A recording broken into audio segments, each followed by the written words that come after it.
Welcome to Dice Chatter. Today we talk about endless spells, what they are capable of on the battlefield, and some extra content in Malign Sorcery rules that can be used in your army.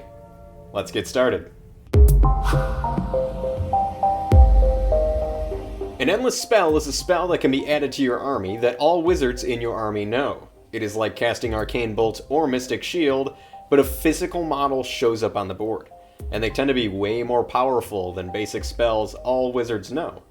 These spells are cast the same way you would cast any other spell in the game, but instead of being active for only a short duration, they have a chance to physically stay on the battlefield, wreaking havoc. For an example, we will look at the endless spell Ravenek's Gnashing Jaws. On its war scroll, you can see it has a casting value of 8. So just like any other spell wizards can cast, you roll 2d6, and if you get an 8 or higher, the spell is successfully cast. And for this particular spell, follow the instructions on how to set up this model. Let's say that this Weird Knob Shaman was successful in casting this spell. There are 2 ways for enemy wizards to stop this spell from hitting the battlefield, or in later turns removing it from play. The enemy wizard can either attempt to unbind the spell, which works the same as unbinding any other spell in Age of Sigmar, or if the spell has managed to hit the battlefield, you can attempt to dispel it. To dispel an endless spell, a wizard within 30 inches of the spell that can see it can roll 2d6. If that roll is equal to or higher than the casting cost of the spell, it is then dispelled and removed from the table. You can only attempt this at the beginning of your hero phase, and an endless spell model can only be subjected to 1 dispel attempt per hero phase. Keep in mind, if your wizard attempts to dispel an endless spell, they do lose out on casting a spell in that hero phase, unless they can cast more than 1 spell. But let's jump back to our example. As you can see here on its war scroll, Ravenek's Gnashing Jaws is a predatory spell, and predatory spells can move across the battlefield causing mayhem.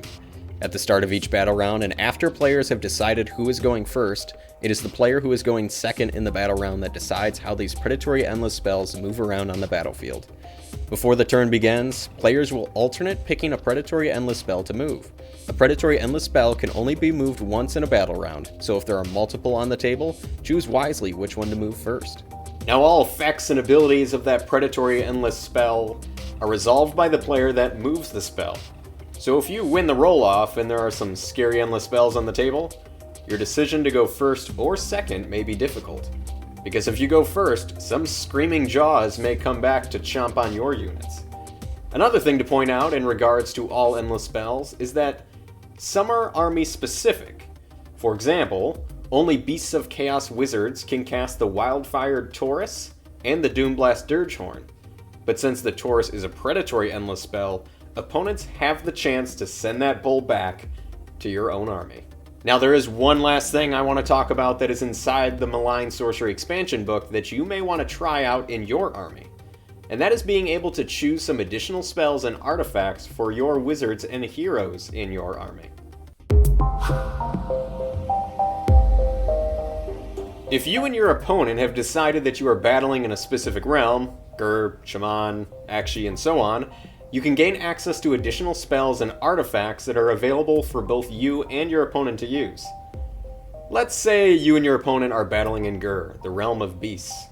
You could decide your wizard has been gifted the ability to send out a murderous flock of crows to attack an enemy unit within 18 inches, dealing out mortal wounds to those unfortunate souls.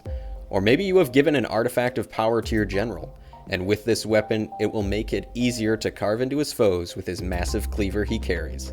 There are a number of configurations you can choose from inside Malign Sorcery. So these were the basics of endless spells, how to implement them on the battlefield, and a couple extra weapon and spell options for the heroes in your army to use. I'd suggest you take a peek at the Malign Sorcery supplement to look at any other information I did not cover here. Next time we will take the army you painted up for battle and show you how to put them all together into a functional and devastating force. I want to thank you all for watching, and of course, happy gaming.